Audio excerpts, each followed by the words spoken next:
সমস্ত মেয়েরা মাধ্যমিক পাস করে বসে আছো তাদের জন্য একটি বিশেষ সুযোগ রয়েছে এসএসসি জিডিতে এবারে চাকরি নেবার 2026-এ তোমারও নাম উঠতে পারে মেয়েদের খাতায় যে তুমি এবার বিএসএফ কিংবা সিআইএসএফ কিংবা আইটিবিপিতে চাকরি পেয়েছো। অনেক গ্রামে দেখেছো, অনেক মেয়েকে দেখেছো যে চাকরি করে, তাদের একটা আলাদাই স্বভাব থাকে, একটা আলাদাই সোয়াগ থাকে, কারণ যে একটা মেয়ে হয়ে দেশ রক্ষা করা একটা আলাদাই ব্যাপার, তাই না? তো তোমার যদি স্বপ্ন থাকে তো এই ভিডিওটা দেখে যাও, আমি বুঝিয়ে দিচ্ছি।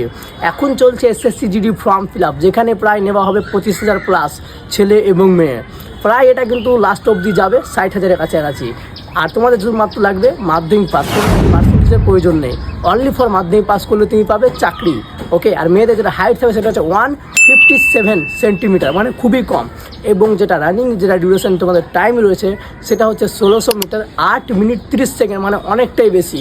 তোমরা শুধু ভাবো যে ওয়েস্ট বেঙ্গল পুলিশ বা একটা মানে মেয়ে আছো বলে ছোটো মানে নিজের রাজ্যের মধ্যে চাকরি করে, রাজ্যের ভেবো না, সরকারি ভাবো, সেন্ট্রালের ভাবো, তাহলে আগে বাড়বে। ঠিক আছে, একটু আগে বাড়তে শেখো। যেরকম হরিয়ানা, রাজস্থানের মেয়েরা আমরা দেখি বর্ডারে ডিউটি করে, আমাদের বাংলা মেয়ে অনেক কম ফরেস্ট ডিপার্টমেন্টে চাকরি করে।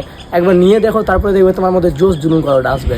ওকে, তো কারা কারা এসএসসিতে চাকরি নিতে চাও? যদি নিতে চাও তো অবশ্যই আমার কমেন্ট বক্সে জানাবে, আমি সম্পূর্ণ তোমার ডিটেলস বলবো যে কীভাবে চাকরি নিতে হবে। যে সমস্ত মেয়েরা পিছিয়ে আছো তাদের জন্য স্পেশালি আমি বলে দেবো যে কীভাবে কী করতে হবে এবং কীভাবে গাইডলাইন নিতে হবে, সঠিক গাইডলাইন আমি তোমাদের বলে দেবো। তোমরা অবশ্যই কমেন্ট করো।